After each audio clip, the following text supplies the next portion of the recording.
Ladies and gentlemen, welcome to another episode of the Project Egg Show. Today, for the first time in Project Egg history, we actually have two guests at once. That's a 2-for-1. All right, you don't get that very often, so stick around and make sure you enjoy it. But today, we get to speak with Chase Bowers and Lowell Rempel, the co-founders of Dropify. How y'all doing today? Doing great, Dan. So let's jump right in. I really appreciate y'all's time. What is your story? Gee, how long do we have for this this training? No, I'm just kidding. As long as you want.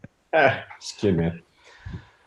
What story as far as like us meeting up, or the whole Dropified story? All of it. I want to get it all. I want to document this history. All right, man. Well, Chase, why don't you start it off? And Sure.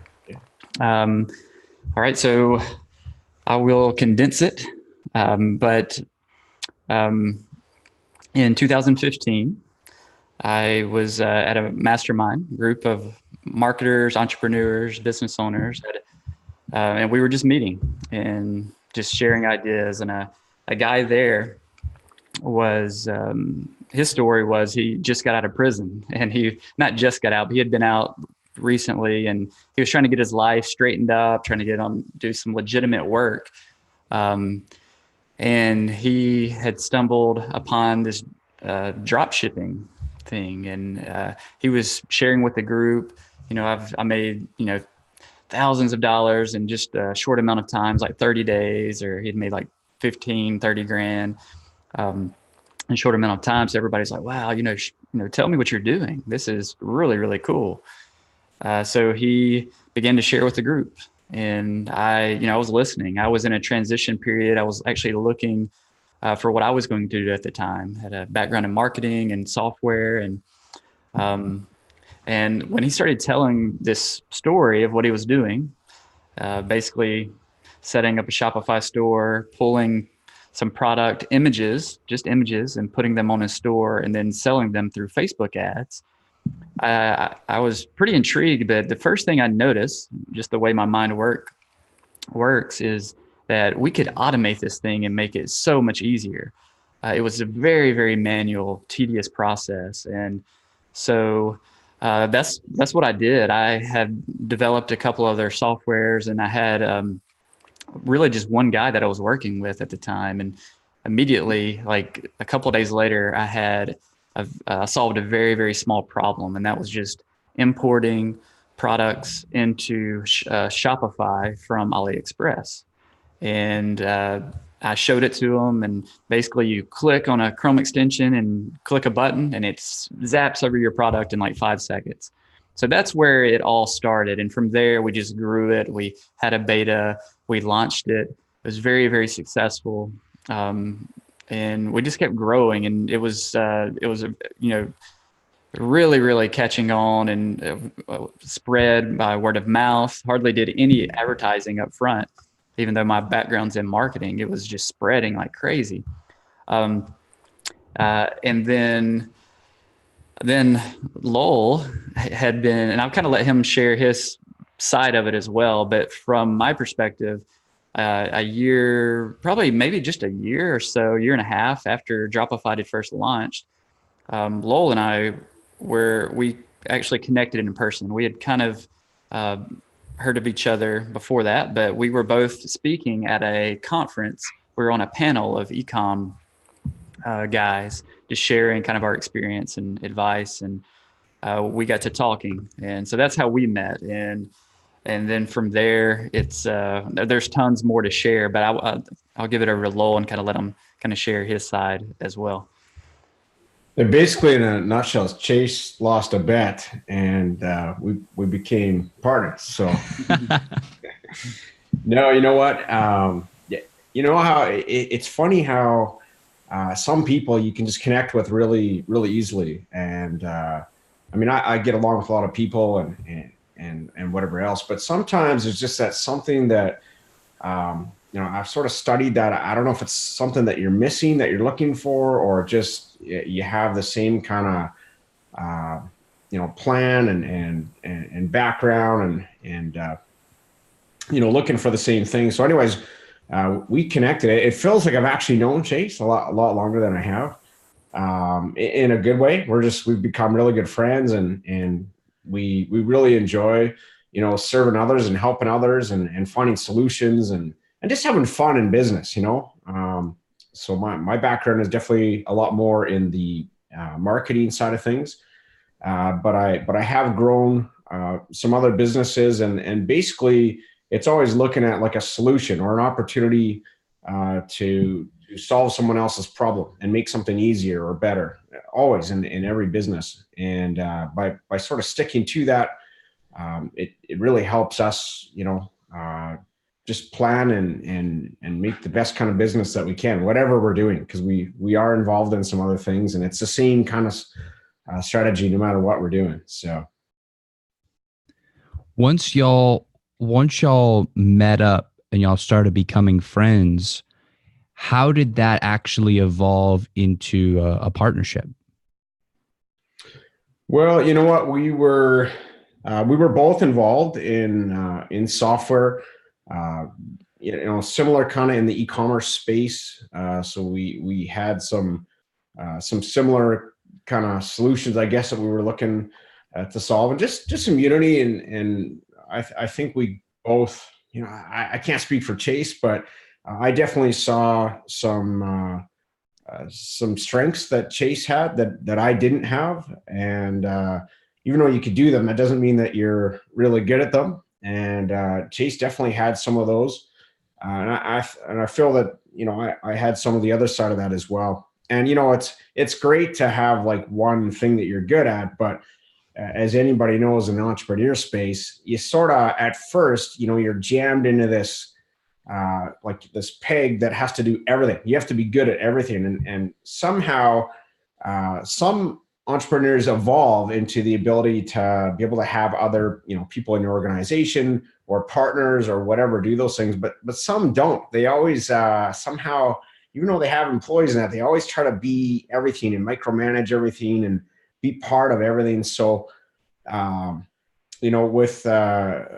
with just seeing the kind of person that Chase was, and the kind of just how we got along or made decisions together and stuff like that. It just, something sort of struck that we thought, what if we did like a smaller project together and just see how it goes, sort of thing. And yeah, it just sort of took off from there. We thought, what, why do this in a bunch of different ways? We could just work together and get our whole, not just us, but from the staff side to how we structure things, how we measure people, how we, grow with people and stuff like that, just to have a team together, as opposed to all these little mini teams all over the place. Right. So, yeah. And to be honest, I've always had in my mind like that I would never have a business partner. And just because one of my mentors had a business partner, and he just, a lot of them, they're just like any type of relationship. Sometimes they don't turn out great. So I had always had it in my mind that, I would just try it, go it alone. And anyway, so yeah, Lowell and I met, and we had to begin to talk, had very similar values. And like you said, we worked on a project together, and it's really been the best thing I could have done, as far as just from like a personal view. But again, anytime I'm talking with other people, I don't just say, hey, you have to have a business partner, or just go find anybody. It's definitely, again, like a marriage or a relationship or anything. Make sure your values line up. Make sure you're on the same page. Do small projects together, date in a way, if you can, where something that's not as contractual or is hard to get out of, because sometimes everybody puts on the face, or everybody puts on their best impressions when you first meet them. But as you get into stuff and you start working together, then a lot of times the truth will start coming out. And so Lowell and I did that. We tested a smaller project together and really worked well together. And then it was time. And then it became time to to move on and do something bigger and better and combine our strengths and weaknesses and kind of complement one another in that regard. So great question. I'm interested in a couple of different things here, but let's start with those strengths and weaknesses, because it seems like y'all both kind of said, you were saying, Chase, strengths and weaknesses, and Lowell, you were saying, you need to know what you're good at and what the other person's good at. So what are each of your strengths and how do they complement each other? Well, that's a great question. I think part of that, though, before I'll answer that, is part of it is I'd say maturity as well. Just like being in the space, like when I was a young entrepreneur, like I started very, very young. And for some reason, I created like this complex, like I could do everything. And there was nothing that anyone could do as good as me, sort of thing. But I realized really quickly that, I was dead wrong, that there's a lot of people that could do things way better than I could. And that was partly a maturity thing. I didn't grow up in a business family. So this was all new to me, how I was learning basically as you go. And, that whole entrepreneurial thing, you got to, like the Chiefs is saying, sometimes have that strong face and have that strong personality. And why I wanted to say this first is that, like certain things, when Chase and I discuss things and we go through things, we're really, really transparent on some stuff. And there's some things that we both could definitely do. But I don't think it's like, I've never felt this way where someone's like, no, like this is the way, and like some sort of like strong arming. Like we don't do that to each other. Like we're very, very aware of, the things that are going on maybe in Chase's Spacer's life right now, or myself, or even our staff and that. And we sort of really try to think through that stuff as we make decisions on sort of who does what. But as far as like skill sets and that, for me, I'm very, very visionary. I'm able to see a lot of things and they do well if we, get behind them and stuff. Not always, but the marketing side of things, I've been able to grow things really well, like run a good team and work with them and stuff like that. Just overall, but weaknesses, it's this is one that's been especially an entrepreneur and a business person, is that you can definitely take on more than you can handle. And that's something that I had to learn. But it's still to me, we call it lots of different things, from shiny penny syndrome or whatever, but there's still exciting things that we get to see all the time. So for me, it's a good thing to, even though I've learned enough to, not just jump on everything or whatever. It's good to have someone like Chase just to go through some of that stuff. And sometimes even as I'm telling him something, I'm making my own decision, or not my own decision, but just it doesn't make as much sense. Or Chase can add to something and be like, man, yeah, that's cool, but what if we did this with that? Or so we tend to grow or work together on that. We're entrepreneurs, right? So not everything is successful. Sometimes we fail at some things, and how we look at those together and how we, sort of learn from those things instead of, it's all bad or whatever. Right. And we've had some success, definitely. So it's always easier on the success part. But I think we're the kind of people that it's not, I don't know, Chase, maybe you can say to this as well, but, if poor things happen to us, or, I mean, we've had struggles of things even in our company and some of, our staff or whatever else, but it's sort of how we look at that. It's all just a mindset of sort of where we go from that. But anyways, I'll let Chase say what his strengths are, but yeah, as far as, just structure and I think it's good. And I'll say too, that sometimes we think in a business relationship that it has to be all, like, you just forget that there's a person there and you forget the personal side of, but in any relationship, your marriage, friendship, business partner, I mean, it's not you can't just be all about you, and it can't be all ego driven. You have to like actually care about the other person and put their needs ahead of yours a lot of times, or on at least equal. And that's for any just long-term relationship to work in general. And I think that we've both done that. And that's not always the case a lot of times.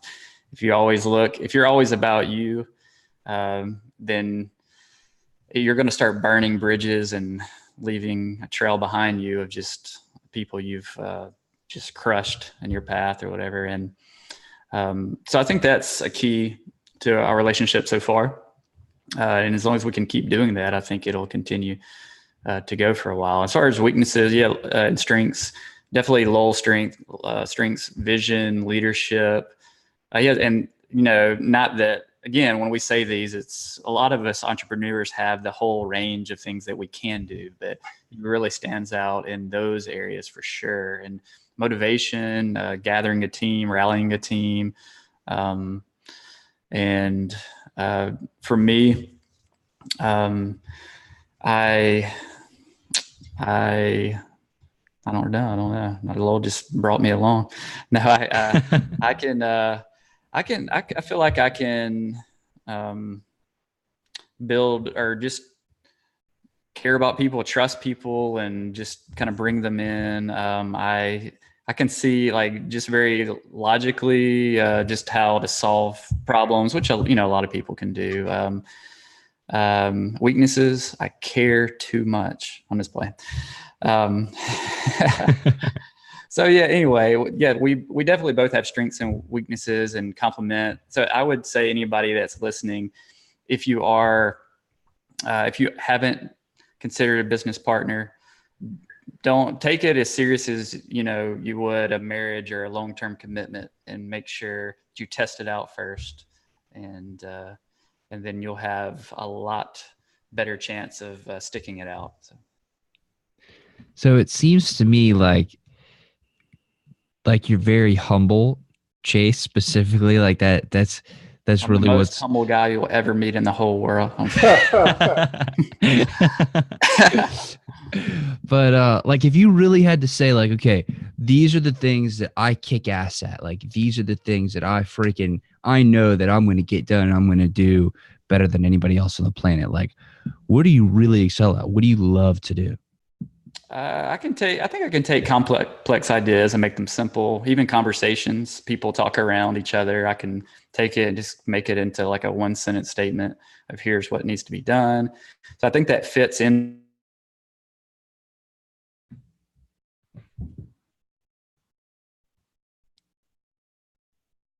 Hello? Oh, well, it looks like we lost Chase. We lost Chase. All right. Well, the show must go on. All right. He'll come back sometimes. Just pops in and out of there. But okay. Chase is way too humble, by the way. He's a pretty visionary guy. He's very, very good at solving problems. He can see. Like he just said that really simple. Like taking something complex and making it very simple. He can do it in a lot of different ways, not just in software, but just sometimes a huge issue, in my eyes, and then he'll just break it all down. And then after you're like, oh, that was pretty simple. That was easy. No, he's got a great skill set. Looks like he might be back now too. Am I back with you guys? Oh yeah. Welcome back. I think I was actually backing up my computer. The cloud. That's probably bogging it down. So please continue, Chase. You fizzing out again? Yep. I put a special block on his computer every time he gets himself. It totally kicks him off.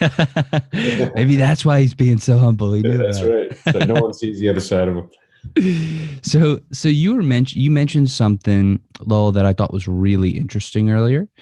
You were talking about connection and how, you get along with a lot of different people, but with certain people, there's like a spark or something special, or you just know. Can you really drill down into that and explain, like, what do you mean? what does that feeling look like?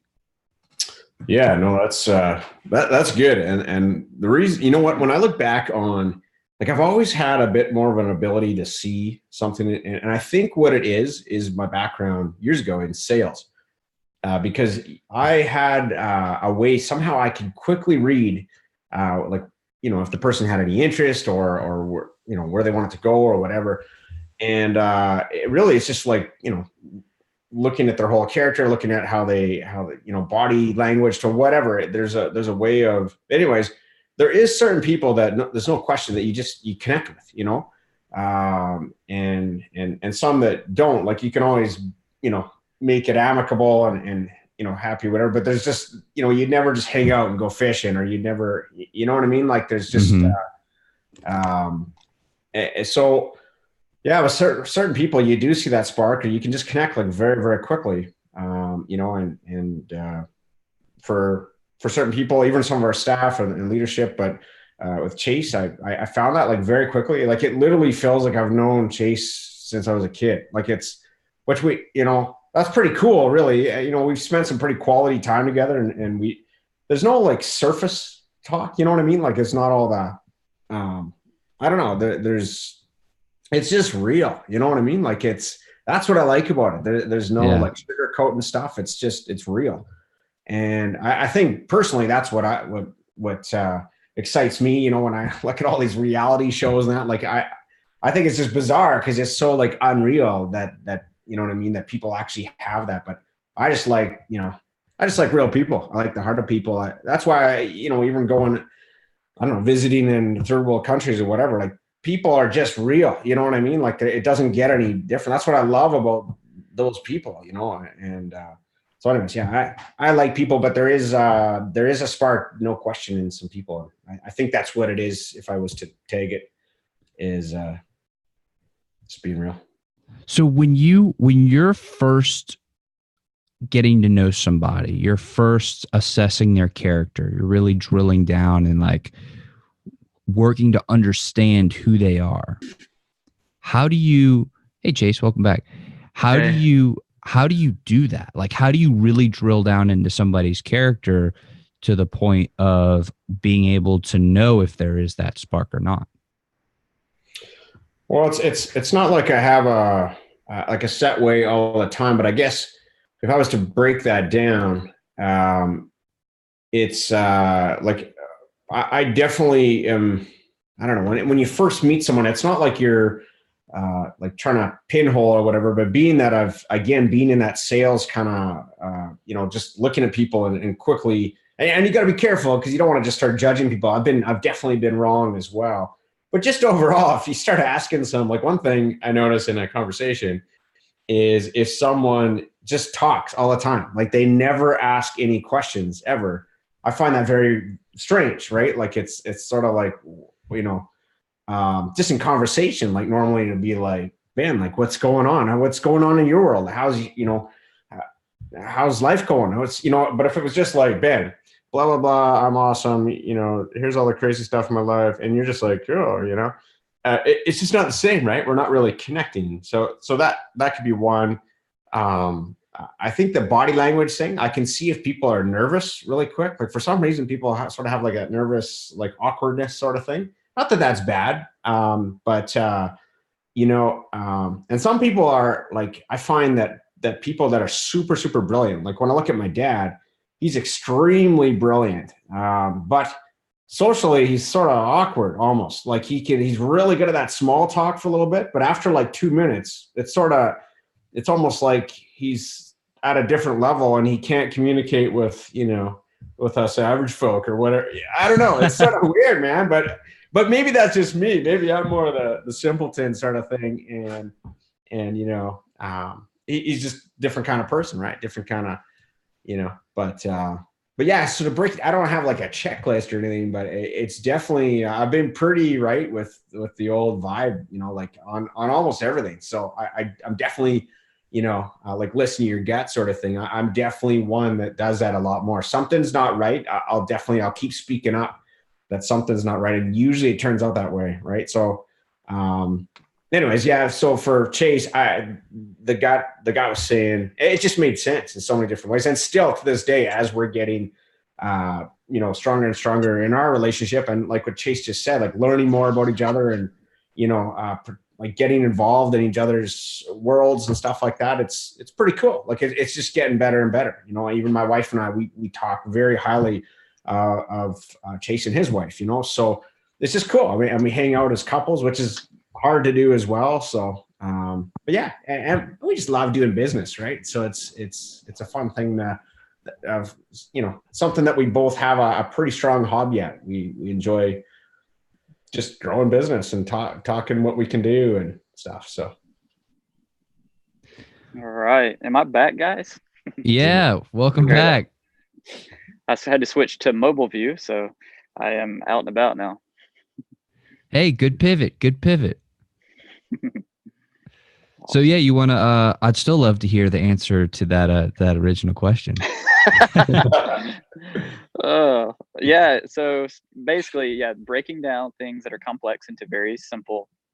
The other thing was communicating with like our development team, being able to communicate clearly. I think that's important. That's probably one of my strengths. Just making sure that the other person that is receiving the information is very clear about it, kind of following up with that. Anytime you're doing a software project, that comes in handy as well. And just being able to learn things very quickly. So yeah, learning new skill. I have devoted a lot of time into, I think there's even a book called this, The Art of Learning. So really just how to learn very fast and new skills very quickly. So one thing that Lowell and I were talking about as you were making the hardware switch was when you first meet somebody, or when you're building a relationship with somebody, like how do you really know that you have that spark with them? What's that telltale sign for you? And then how do you drill down in order to uncover that space to where you can see whether or not there is a spark? Sure. Yeah, I would say first of all, I mean, you need to like the person just in general. There's just some people you gel with and some people you don't. And it's nothing good or bad necessarily. I think it's probably just personality types, how we fit together. Same thing. Just again, it kind of goes back to dating. You're almost just filling out the relationship. Does one person always need to be right?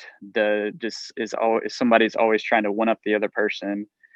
You kind of want to fill out those things, and also, is there something that this person does that's just always getting on your nerves? So it's just basic personal stuff first, because if you're going to be with somebody for a long time in a business relationship, then that stuff would end up just driving you crazy, and it's just kind of the small stuff.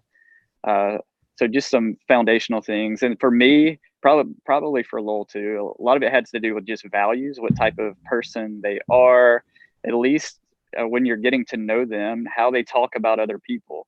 Are they always just like bashing other people? Are they and just some of the same just values as far as just character and how they talk about, are they like trying to scam people, or are there, because a lot of people, you'll run into that. They're like, yeah, how can we extract money from these people at all costs, no morals, no whatever, just get as much as we can out of everybody without giving value.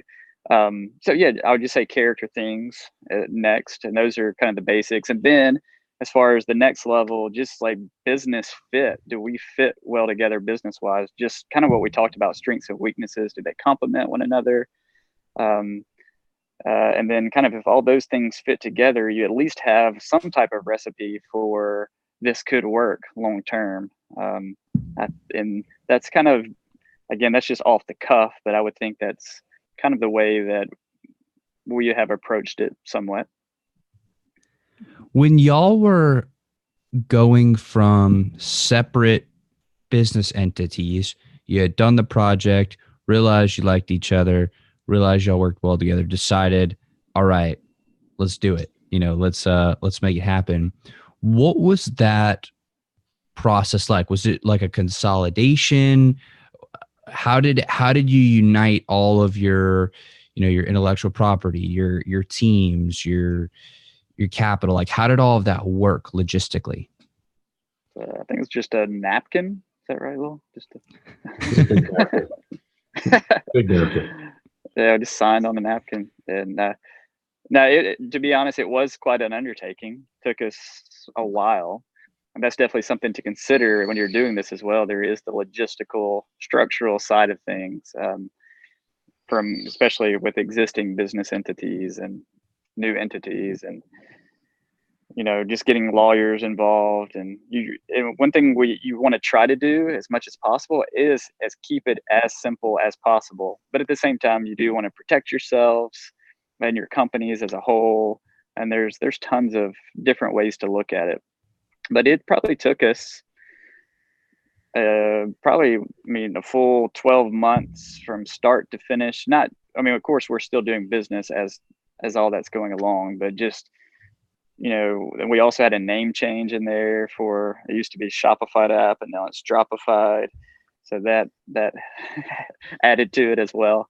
But yeah, what are your thoughts, Will?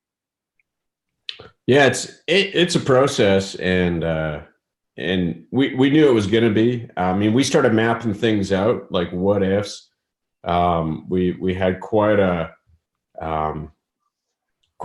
sort of a dashboard of like all the things that we could do, where we could, and then we again sort of just looking at like how can we best do this in a simplified way, right?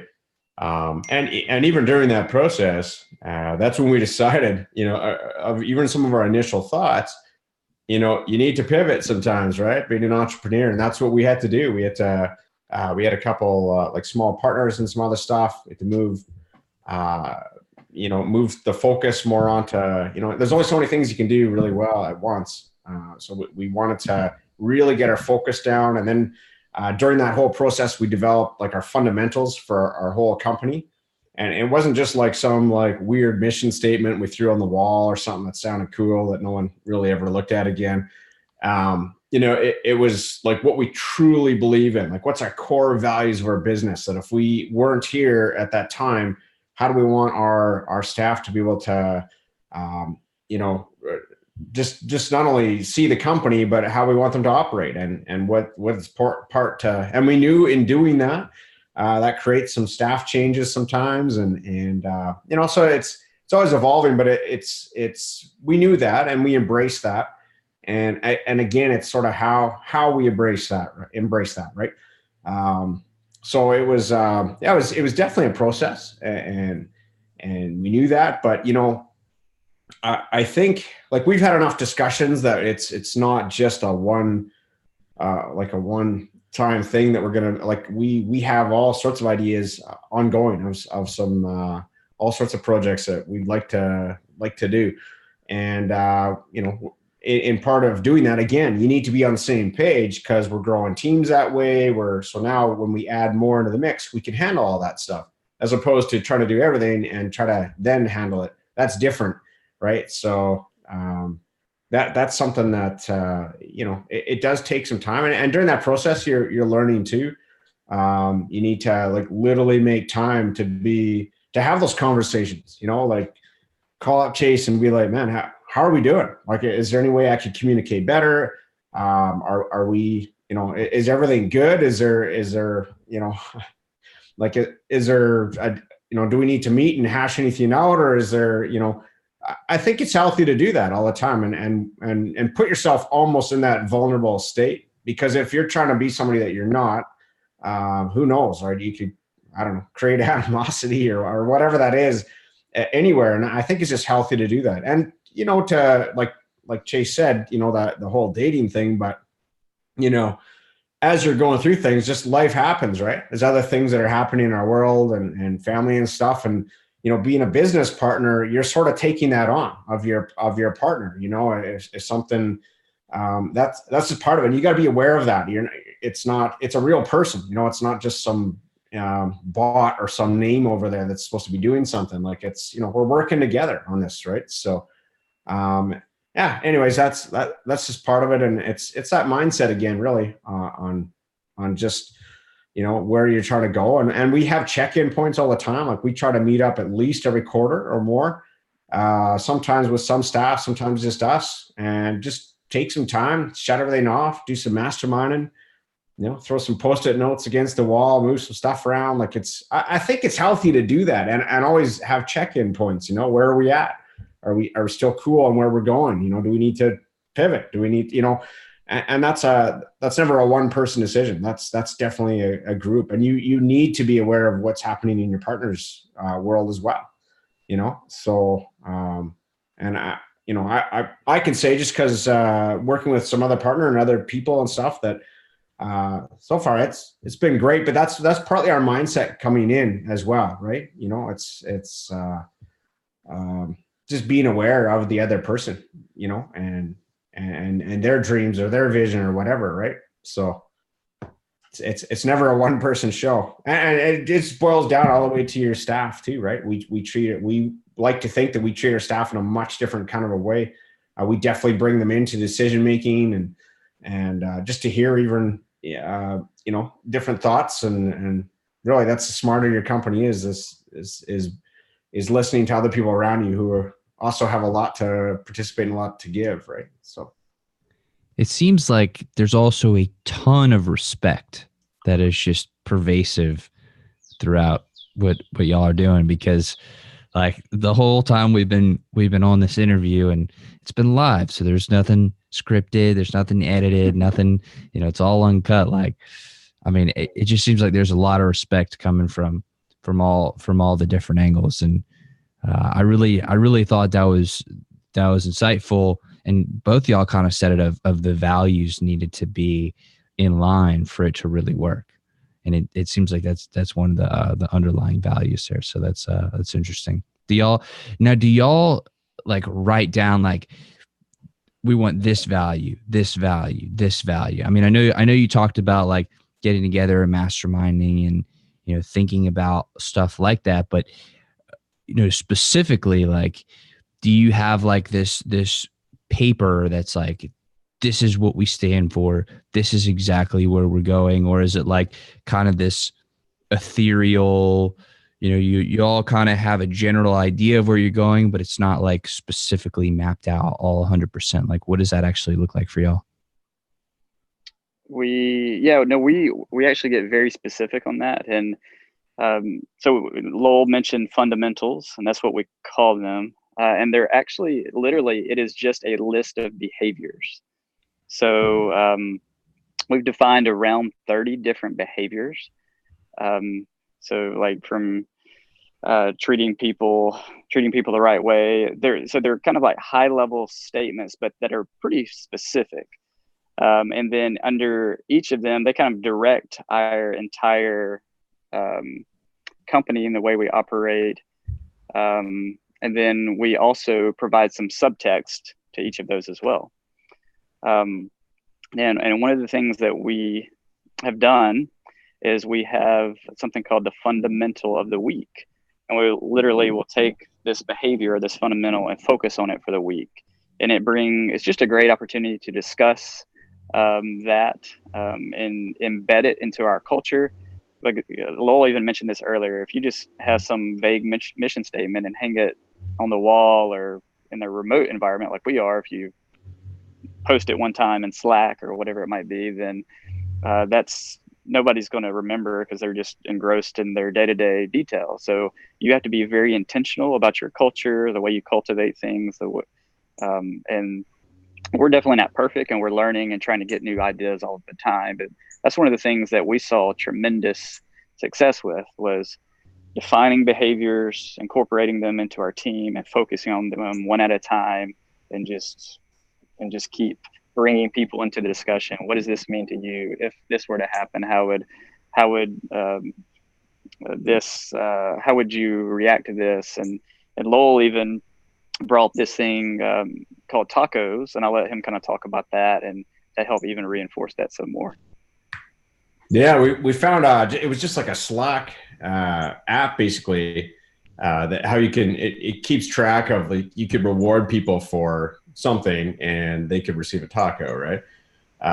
So what we did is we sort of incorporated that into not just saying like, hey, you're awesome, gets a taco, right? Instead, we had everyone like look for a fundamental in someone else, right? So someone else in the company, and then not just be like, Joe did this fundamental. It would actually be like, I want to recognize Joe because they did this and this, and that's part of our fundamental. And if so, they get a taco. And it's pretty cool in a company. In fact, we need to do something. Everything always has a season, but we want to keep doing that kind of stuff because it's really cool to see people, especially that don't participate as much, like a developer kind of brain or whatever, actually getting pretty actionable, and being really aware of other, what other people are doing in our company, and again, just keep putting those fundamentals into people, right? So that was a pretty cool part of sort of taking it to another level, right? So, And everybody wants tacos. That's brilliant. how do you not want taco, right? I've studied Benjamin Franklin a lot, and one of the things that he did as like his personal development routine was, or at least for a period of his life, he kept a list of different things that he wanted to do, or different values, or different fundamentals, very similar. And every day he would make a little check mark. And obviously he didn't have like a Google sheet to document this in, so he had like his personal thing, but he would check mark off the things that he did well, and the things that he didn't do well that day. And each week he would focus on a new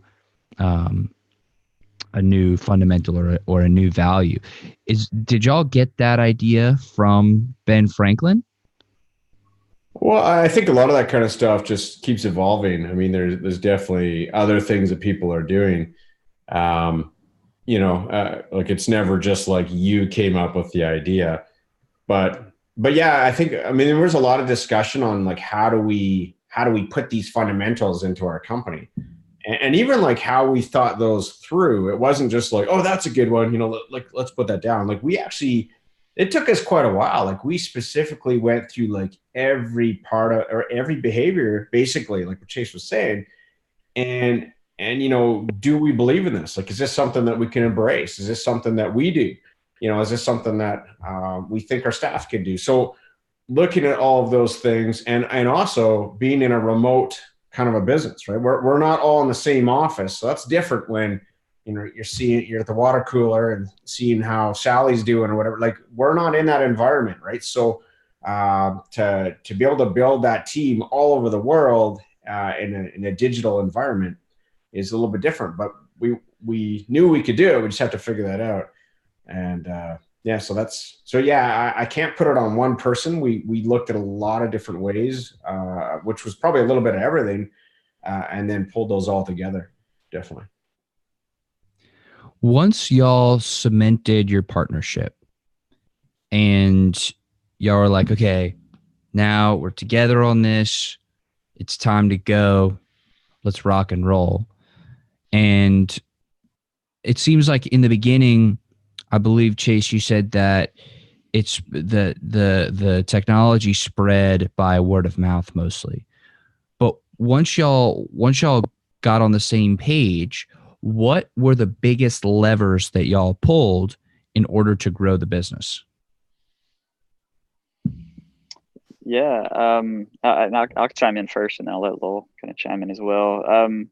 I think, again, the first year was all about structure. We were setting things up long term, so and a lot of this was things like culture and fundamentals. And there's sometimes you can't see those things like instantly, but they pay very big dividends down the road. Let's see. So yeah. So structure, yeah, fundamentals, culture. Another big one was systems, just creating processes and systems for the major core things that we do, development and marketing, really defining those. And we're still in the process of some of that, but those have had huge dividends. And then there's the more, Lowell came in and had a lot of marketing expertise and wisdom, and kind of a team as well.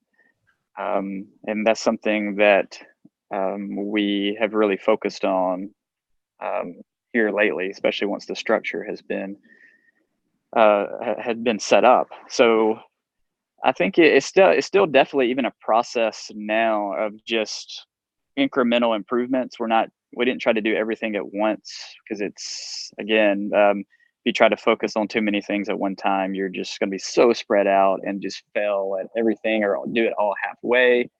So we've really tried to focus on, let's build this. Okay, now we've got that. Let's build this and just keep improving everything incrementally. So I would say that's kind of our approach to everything. Yeah, I mean, it's some big things that we did start doing a lot more is like measurement of so many different things, like really getting, really deep diving into the analytics of your company, of every part of the company. There's so many different moving pieces, but to really know those, even to see if we're moving the needle, because everything that we do, we make those decisions based on, is this going to move the needle? In fact, one of the things that we've embraced a little bit that we saw another company do is that basically we looked at everything and we're like, okay, so, of every cost of everything that we're about to do, it's sort of like, does it acquire a new customer, or if it doesn't acquire a new customer or it doesn't keep a customer, then do we even need it? So we started looking at a lot of things that we just had, just different people had visions or ideas in our company and stuff, but we started taking away a lot of our expenses, just of things we just didn't need. They weren't helping. They weren't going to ever move a needle, sort of thing, or help us to move a needle. So yeah, just getting really deep on the metrics and stuff. I mean, we do like to try some out of the box things, but we're still doing a lot of the traditional, paid advertising and whatever else. But you can't just pour on the paid. It doesn't matter how much traffic you have. There's still so many other things that you need to do, right from get-go to the journey of the customer, like onboarding a new customer and keep them happy. And, are we keeping a customer? What's our lifetime value of the customer? How can we make their life better? How can we, assist them in their business so they can make more money and be more efficient and everything else? So it's a juggle of some of that stuff, right? And I've been in some companies too, and some things before where we've grown too fast, and that sounds like a great thing until you're in it, and sometimes it can get crazy. You can almost kill your company by growing too fast. So we wanted to definitely have controlled growth. We know we're the leader in definitely in that drop shipping industry. We're seeing even a competitor that's probably larger than us at the moment. They copy us very quickly on what we're doing. So we know that. So we're being very, very careful on how we're making decisions on what we can handle and how we can grow and stuff like that. But yeah, it's probably the biggest things if we were to look overall.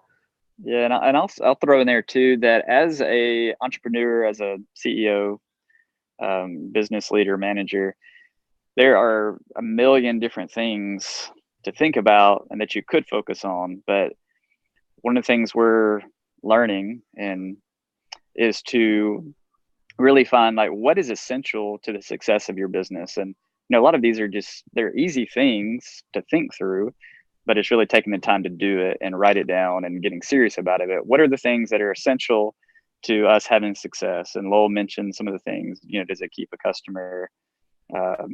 Does it bring in a new customer? And or can you earn more from an existing customer? Those are kind of some of the businessy type things that you can look at that we've chosen to focus on. But you can run it through some type of filter to help you make decisions. But I think that's essential because you can easily just be pulled in one direction, a shiny new thing. Here's the latest tool that came out. Let's switch to that. Let's jump to this CRM. Let's try. It's endless. It literally is. You're just stuff coming from every angle. So find out what is essential to your success. and don't really waver from that. Create a filter to make decisions, and just doing that by itself will make a big difference. Good question. When you're talking about building that filter, and it's interesting that y'all are both saying, focusing on either getting a customer or keeping a customer. What sort of analysis do you go through there? Like, what does that litmus test actually look like? I mean, I know just you could say, is this going to get me a new customer? Is it going to keep me a new customer? But like, I mean, can you really drill down into that? Because it seems like there are a lot of things that could lead to customers, but how do y'all analyze that and really make that decision? Yeah, that's another good question, and I think that's sort of the overall, like, high level of how we look at something. For example, if there was a new tool that we could build within our software, and it's really cool what it does, but if you really think about it, you're thinking, well, hold on a sec, would somebody buy our software because of that particular thing? Or would that keep a customer because it's that awesome that they couldn't live without it? And honestly, that got rid of about half of our features that we were thinking about building, because they weren't really, like, they were cool and stuff, but cool doesn't help our customer really. You know what I mean? Maybe some coolness factor, but not, you know what I mean? Like, if it's not going to help their business, then it's really pointless to do. So we need to look at those kind of things, because you can really easily especially on the development trail, you can start developing all sorts of things that actually, they take a lot of time and they cost a lot of money to make those things. So, but then we could also look on the other side of, even Chase mentioned like a new CRM or whatever, like looking at, and we looked at like so many different ways to, take care of our customers as far as like support and how we talk to them. And we looked at lots of things, but really nothing more than what we already had was going to really move the needle. You know what I mean? Other than just create a whole bunch of chaos for all our customers and ourselves to, to make a different kind of a pivot or whatever. But, so, and in marketing, same sort of thing. There could be a new tool that could be, and sometimes we'll test that, like, we don't know. You don't know what you don't know until you try it. But if you try something, we have all the metrics and the measurement that we know almost instantly if that thing's a waste of time or not. And so without those like core fundamental metrics, not just like, did we get a conversion or not? Like, I'm talking, we have like 30 some different metrics that we're looking at like daily, all the time, to see, how is this changing our world, sort of thing. That's really good to have. First, like, that's why you got to set all that stuff up. But then after you have that, it's so easy to make that decision on whether we go down that path more or not, right? So, because there is new things sometimes that work really well, and you don't know that. But anyways, it's sort of having that sort of that core, like, at least we can refer to that, in everything, like from accounting to like every single thing in your company. Really, you got to start thinking about some of that stuff, right? So. Yeah, and another thing is, different companies are going to approach it different ways. We're pretty lean. We don't have like a whole team for every decision. We're not going to run it through like a 90-point checklist. Does this make us more money or whatever like that? But some companies, maybe depends on what you're doing. It's definitely, some companies have their decisions are much more costlier than others. So it depends on kind of how much is it going to cost for you to even build this. So you're always kind of weighing that in there as well. It's that cost benefit type of analysis as well. So I would pair that with your filters, especially if you don't know, you're making an educated guess. At least an educated guess is better than just aimlessly shooting. So that's one step better than just randomly picking something because somebody requested it. But then you can do cost benefit. You can get your other team's input. You can do some light user surveys. There's tons of tools to do that very quickly to your user base to see. So it just depends, again, how your company is set up and if you're, Amazon making a decision, or if you're really lightweight, you have a couple of developers, what's your cash flow look like? Kind of just balance all of that for sure. Lowell, you mentioned how you have a pretty big competitor who's copying the things that y'all are doing pretty quickly.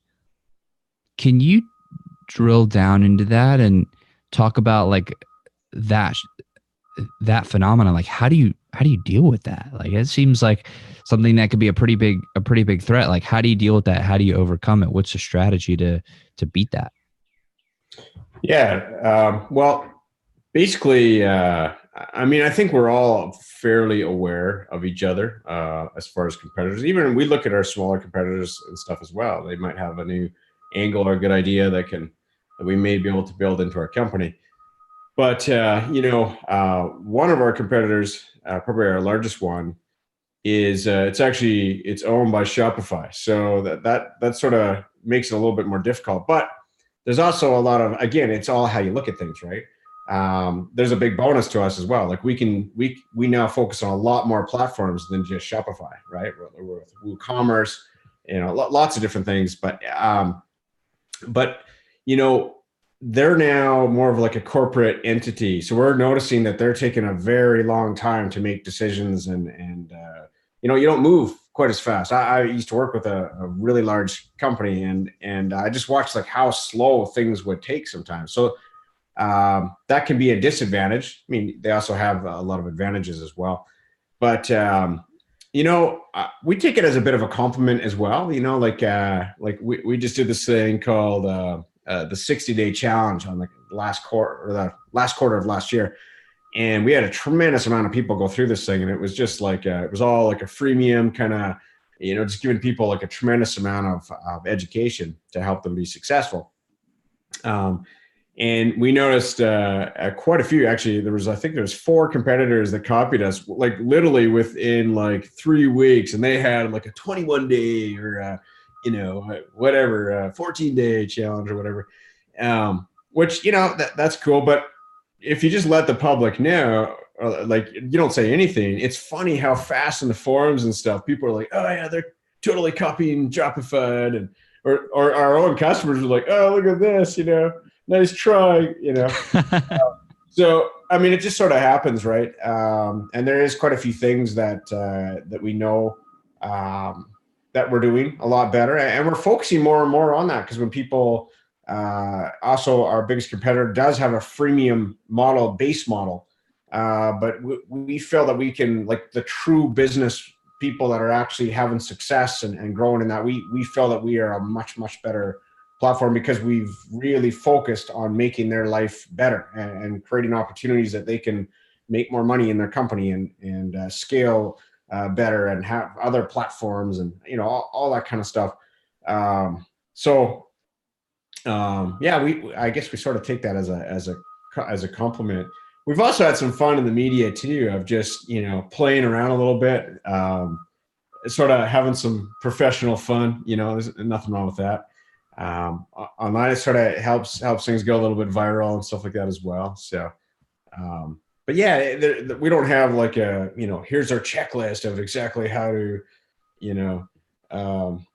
make it so our competitors can't copy us or whatever. But in saying that, a lot of things that we've been doing, our competitors have not copied us at all, because it's something that we thought was very, very important to our customers, and we focused on it for a long time. So they can't just go and develop that in like a month or a couple of weeks. Like it's quite an evolution. Like it's quite a process to be able to catch up to us now.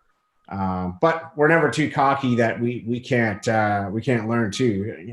There's always some other opportunity that we can better our customers. So yeah, I guess that's sort of the overall how we take that or look at that. So what do y'all see as the future of e-commerce? Future e-commerce. Yeah, you know what? It's how far into the future are we talking about? Yeah, next week or next year. Just my opinion on that is that with companies like the Amazon and even like Best Buy and the Walmarts of the world and stuff, they're Costco, they're evolving quickly on that. We need to be very, very aware of, as far as, like obviously you could sell things on Amazon or whatever too, but they still are a competitor. They still are, like, they will create the exact same product if they see that you're having success and be your own competitor on their own platform, or they could just kick you off one day or whatever. I mean, it happens a lot. But the things that we need to learn from is that they've turned like fast shipping into the norm. Like, if you, some places like in Southern California and that, you can literally have things like within the hour like that.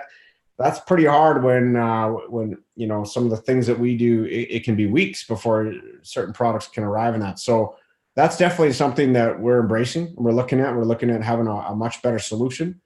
There is a lot of, I do think that people are getting more and more savvy online, and being able to be more confident and comfortable of shopping online. Like, even people that are in the older generations are making a tremendous amount of purchases online on their mobile devices, and we need to be aware of that, and sort of the growth is going to be there. So I think there's a tremendous opportunity. I really do, for anyone that's looking to get into an online kind of business. It's there's just so much opportunity, and especially in now seeing that people are having more trust and the ability to feel more confident in shopping online, is that we could sort of get out of this whole like selling trinkets, like these fidget spinners and all this kind of garbage stuff that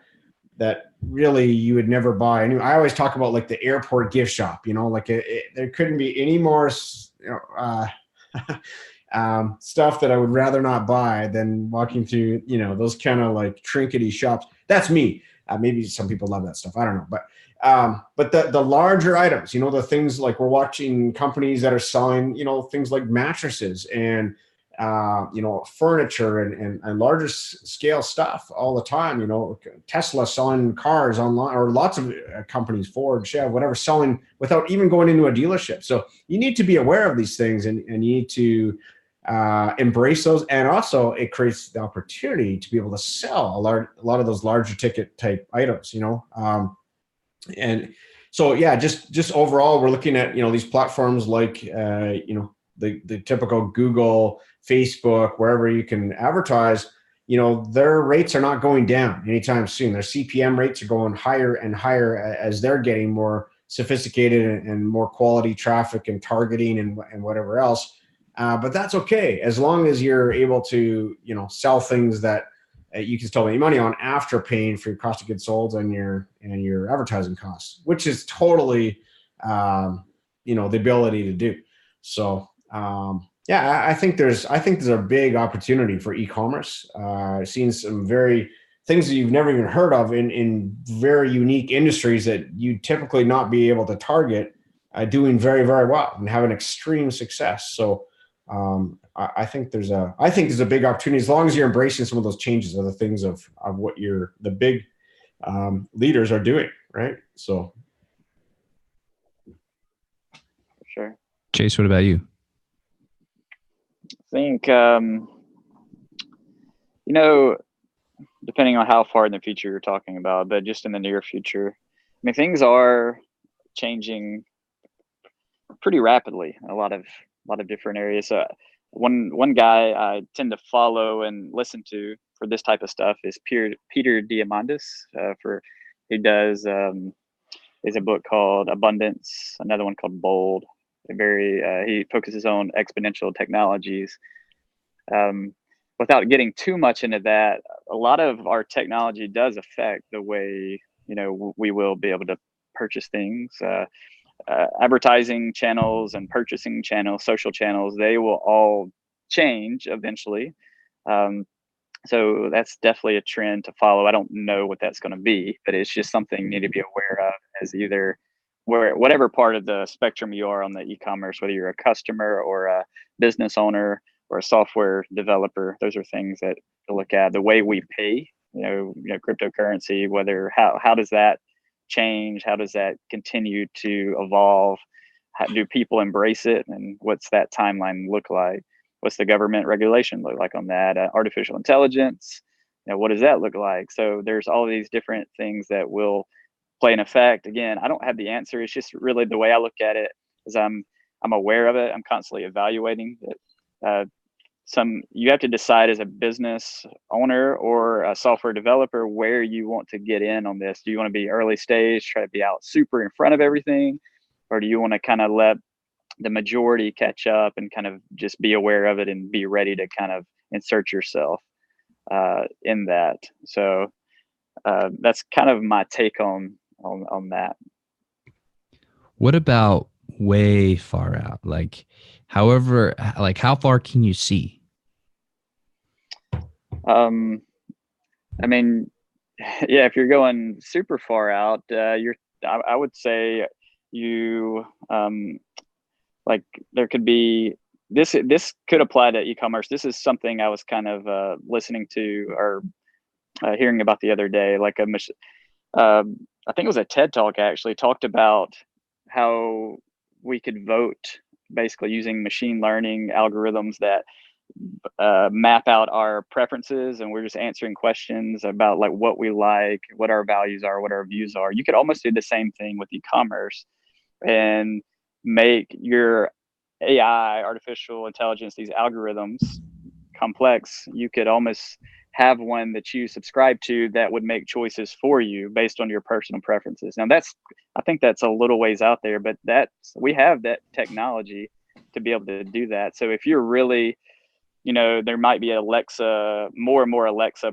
purchasing, voice assistant and purchasing in the near future. And then beyond that, it's just like, okay, I'm just going to trust this algorithm to make purchasing decisions for me. And maybe everything's smart enabled and you don't even really have to think at all about the basic stuff, like your toilet paper thing, the favorite brands you like, those type of things. And then even like you could even have some part of it that you turn off or on. That's like, I want you to even make decisions about lifestyle choices, my clothes or the type of gadgets that I like, all of that. I could see that coming in the future for sure. That's probably already a lot further ahead than we think, So it's we're seeing that even with music. I saw something how using machine learning and artificial intelligence, basically a computer could make the new hit song, and listening to the difference of someone that would be an artist to the computer, you could not tell the difference. In fact, I picked the wrong one when they played both. And it's pretty incredible that really they're just using an algorithm of what people in that culture and that society like based on that age, genre, and everything else, right? That's amazing. So, with all the technology we have and all the data that's being collected by, the Google and the, all that kind of stuff, it's gonna keep getting better as far as using those technologies that you don't necessarily have to create, but use those in your business, right? It's nothing to be, scared of. I think it's just like really to think about this, if I was to say this years before the internet even started or whatever, there's no way you could even fathom of having a business that you could scale, and you could be such a small percentage of whatever that niche is, and be able to scale to the size that you could today in a very, very short time. Like there was just nothing like that, and now it's really to embrace that change. I'm looking like it's just getting better and better, like of the opportunities. You know what I mean? Like we talk about the big guys, but like I'm never scared of the big guys. Like it doesn't really matter. They're just selling the general, and they're really good at what they do.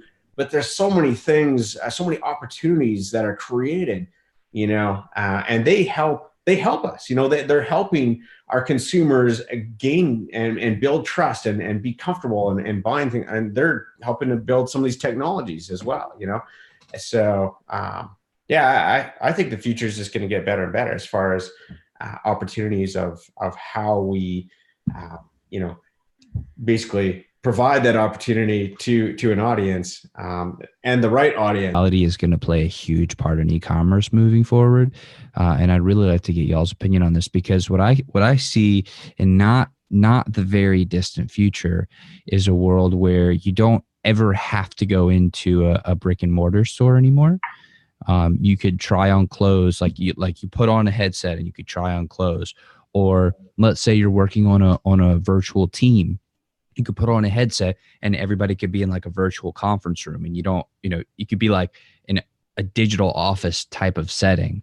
Or I think virtual reality is also going to have a huge impact on how business and e-commerce is run. What do y'all think about that? Yeah, there's no question that's and we're already seeing it right now. I mean, I just saw an app the other day on your phone, and you could like literally in real time, you could be taking like looking through your camera. It basically looks like your camera monitor of your phone, and you can choose like what kind of tile or what kind of flooring you want or what kind of color. Wow. As you turn it, you're seeing your whole house, just the walls of a different color. But of course, anything, or you can put furniture in your house. You can and move it very quickly and stuff and see what it looks like. And of course, if you like those things, it's very, very easy to purchase, right? So like, how cool is that really, as opposed to going to the, typical furniture chain and you're like, man, I hope this looks good, or oh, you don't have that one in stock, we'll have to wait. And, there's so many variables. I think no question that is going to happen. And to see, like, I don't know if you've ever tried some of these virtual reality kind of things out, but my kids have I don't know, what are they, the Xbox or something, like PlayStation or something like that. But anyways, it's got some virtual reality, like with the like Batman, I think but it's pretty crazy, man, how real it feels like you are. Like, it doesn't matter where you look, and there's no question that's where it's going. You know what I mean? Like, it's because it makes sense, right? Again, you can experience it without going into a typical clothing store. You can see, like, how does that look on me based on my my weight, my height, whatever else, right? You know what I mean? Or find products that suit you based on things that you like. And, as opposed to going to 100 different stores, you could do it all in your living room, so it's pretty cool. Yeah. Maybe that's definitely. Oh, maybe Batman might check you out in the future. What are your shipping details? That's right. That's funny. You look good in that. I'd recommend to size up. That's right. Based on your eating habits, this shirt won't fit you in a month. Hey, Chase, what were you saying? Yeah, I was going to say, virtual reality is definitely an exponential technology because it's computer based and algorithm based or whatever. So the biggest thing I think will change is like the headset size and having to be tethered so much. And I know they've already made tons of improvements, but once you get it down to like, glasses or contacts or whatever, or a chip that you implant or whatever it is, then I think definitely the headset size will make it more and more mainstream, and just the cost of it, obviously, when it just like a cell phone revolutionized so many different technologies, that is coming for sure with VR. What would be really, really cool, and I'm thinking now, from a podcaster broadcaster, would be to have some sort of chip or some sort of technology where you could like live stream what you're seeing, and almost like do an interview like this, but without any equipment, just purely from the the technology there. I don't know how I feel about having something inserted into my head though. I don't know about all that. It'll be common soon. Yeah, things are changing more and more. As Tesla just announced that they're going to go up against like Uber and Lyft and stuff. The only difference is the car picks you up with no driver, and you can even donate your car into that. So you can literally watch your car leave the driveway, but it's just going to, pick up somebody and drop them off. It's coming. So we need to embrace the technology, and it's moving very quickly, and you just need to be aware of that. And how does that fit into your business model all the time? Just talking about virtual reality, when that time comes, which it's coming, you need to be aware of that. You need to be able to provide again an opportunity for your customer to be able to get a good experience for whatever you're offering, whatever you're selling. So I think it's pretty cool. So, gentlemen, I want to thank y'all very, very much for coming on the show today and sharing this time with me and making history in the Project Egg Show, being the first double interview, in the show's history. So, thank you very much, and I really do appreciate your time. Yeah, thanks. Next time we'll come on, we'll have 3 people, and then we'll make the whole show talking about just the future. We'll do it all in virtual reality, so you guys. That's right. Yeah, that'll be fun. I'll wear my Batman costume. So, so I have 2 more quick questions for y'all. I'm sorry, 3 more quick questions for y'all. Then we'll wrap it on up. First one is, what is your greatest theory? Greatest theory, Chase. Like conspiracy theory, or what are we talking about? whatever comes to your mind first. Greatest theory. Oh man. All right, I got it. Yeah.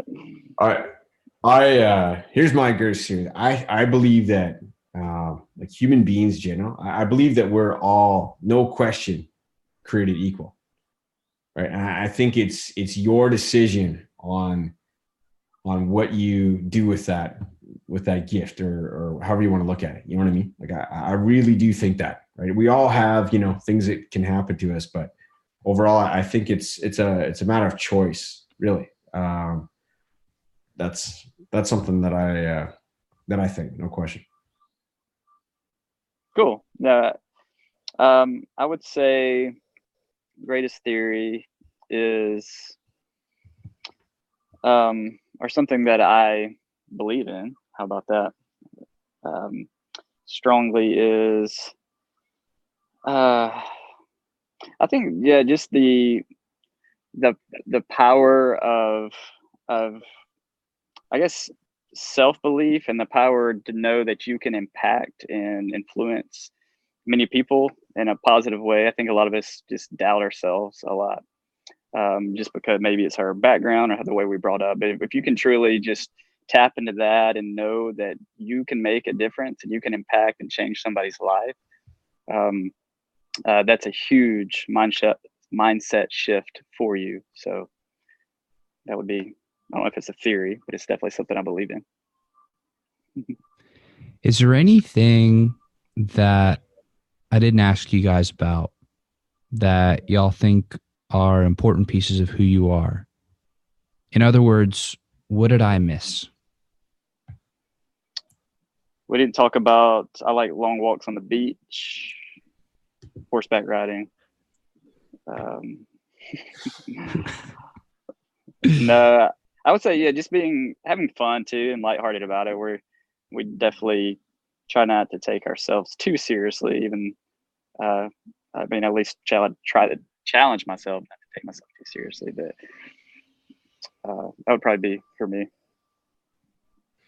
I think the biggest thing is, we talked about being real and stuff, but when you start having success, whatever you're doing, somehow people like put you in like this different like category or something like that. But and they all want to like associate with that success, but no one ever asks like what it took to get there, and that's a journey. There's no question of a lot of failures, a lot of frustration, like, a lot of times close to throwing in the towel or taking a different direction.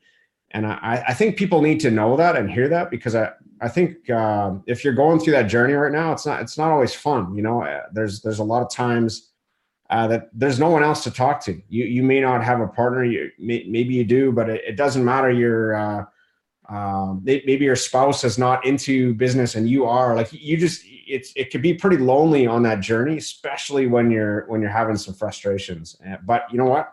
That's part of it. That is part of the journey that you need to sort of just keep getting up and believe in what your ability is, sort of what Chase was just saying, and what your skills. So just keep believing in yourself. It doesn't really matter what anybody else is doing. It's you, right? believe in yourself and just keep pushing through to what your goal is. And that's your journey. So.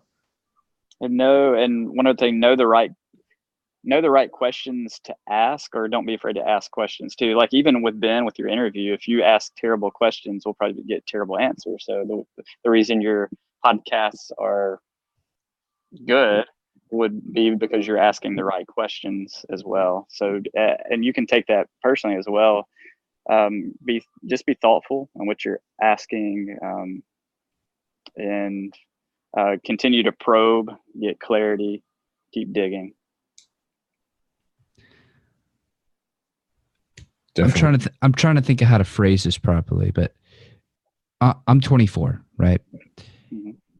And I'm trying to think what is one question, maybe a couple questions, that I should be asking you guys, like specifically me, podcaster, have another business on the side, but podcaster, 24, asking specifically y'all with your experience, your knowledge, your wisdom, your genius, that I just wouldn't think to ask.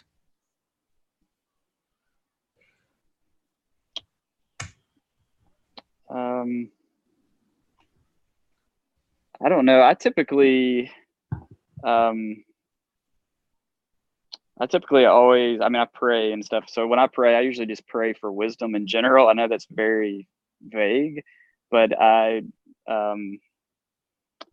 typically am always just trying to have that mindset of, I don't know everything and I don't claim to. I think it's just more of a mindset of just approaching and things like that. When you start to look at the world with that mindset of just knowing that you don't know it all and there's always something to learn, you'll start to ask the right questions. So I don't know if I could just pin it down to one question that I would ask. I think it's the whole mindset shift of anybody you talk to, anything you watch, any sales funnel you go through, any business you see, any failure you look at, or success. I think there's that. There's also that statement: "Success leaves clues." I was it Think and Grow Rich? Maybe that's from, but success will leave clues behind of how that success happened. So just that mindset shift would be my answer. Yeah, I think like looking back, on the entrepreneur thing, one thing that I didn't have is I never had fear of failure. And I know that sounds, I definitely had struggles and it wasn't always fun, but I always, for some reason in my head, I always thought that I could do this. And again, it's that mindset of, and I'm sure that's in other things. Like if you're in professional sports or you were in some sort of skill set, they clearly have a fear or they don't have a fear that other people have, you know what I mean? Like they pushed through and made that happen. So I think that's the same in business. If you're in business, there's always the, that persona of what others think, or, what if I fail, or what if, whatever those things that we put in our heads. But really, that's all the stuff we put in our heads. It's all just noise. It's head trash. You need to throw that stuff out. You need to, so to ask that question, maybe that is like, what's your head trash? Like, what's the things that you struggle with? Because you'll probably get a pretty similar answer to a lot of entrepreneurs anyways, we all struggle with the same things. It's just how do you deal with those things, how do you move forward in those? Because that's a huge curb, and I've seen in other people's journey that, whether I've coached them or gone through, is a block that they have put in front of themselves. It's like their own, biggest self, catastrophic thing that they're doing to themselves. They've put this wall in front of themselves, however they got there, but it's how they push through that, how they learn to get over that wall or through that wall or get rid of that wall. And you know what? We all still have those things. Like there's still, and I think you just get better at it, right? As you go through things. So yeah, we're always learning, right? I mean, you're always learning, educate, or you always should be educating yourself. You should always be, growing yourself. But we all have that head trash all the time. It's normal, I think. And one last thing I'll throw in there, and this is something I really believe in as well. And this is, and Lowell and I actually do this, but take your life. If you don't want to just be wandering around and aimlessly end up somewhere 20 years down the road, be very intentional about that. So you need to be intentional about your life. You need to be intentional about your business and the culture that you create. But for your life, I break it up, and Lowell, we both do this. Different categories: your health, your career, financial. For me, spiritual, like relationships, and then like I think there's one called like fun / play or whatever, and then like legacy. So these different categories, and I literally go through and I define, and I don't think like a year down the road, think like 20 years down the road, what that looks like for you. Where ideally, or do you want to be? And this is where you have to get over your self-limiting beliefs, like Lowell was talking about. Think big, think ideally. If there's no limitations here, of just where you want to be, like. And you can start off really broad, just start to bullet pointing these things out. And then you can start to get a little more specific, like specifically how much money do you want to make for like your financial portion of it, or your health wise? Do you want to be able to play with your kids out in the yard, and be healthy, and kind of define what that looks like specifically. And that is super important, even just that small step. And you can even take that, further and make plans to achieve those goals as well. But even just starting there, getting very specific and defining what that looks like is really, really big for you, because it informs your decisions that you make. That's that filter that we talked about earlier for your life, for your business. For if you start defining what your career really looks like, what you want to do, maybe you want to spend more time with your family, you want to help people, that's going to inform everything that you do. And you can know what to say no to, because that's the problem that a lot of us have. We get paralyzed and we don't know what to do, what decisions to make. So if you define that up front, you can make your decisions a lot better. You know what to say yes to, what to say no to. So that would be one of the biggest things that has impacted me personally. And I didn't come up with it by any means, but that I've implemented, that I feel like almost anybody can implement and have a big impact on their life. And again, don't just throw that on the wall. That's not just some crazy note that you look at every, New Year's or something. Like, look at it all the time, visit it, challenge each other's partnerships. What's your, just to relate what Chase just said, but, sort of breaking those down in like personal, health, spirit, relationship, and finance, and maybe a big audacious sort of goal in there, right? So just to look at those all the time, and again, measure yourself. If you're not measuring, you don't know, right? If you're trying to lose weight or gain weight or whatever, if you're not measuring, you don't know. You can't just go by what you see every day, right? So that's a big thing that we try to do all the time and look at it on a regular basis. Gentlemen, again, I want to thank y'all so much for coming on the interview and sharing this time with me. I really do appreciate it, and I'm very grateful. Awesome. All right. Thanks, Ben. Appreciate it. Ben, over and out. Thanks, man. To everybody who's listening, and thank you for being part of this in this tremendously historic episode of the Double Guest in One. It's a 2-for-1. You gotta love it. So thank you very much, and I'll see you on the next episode. Take care now.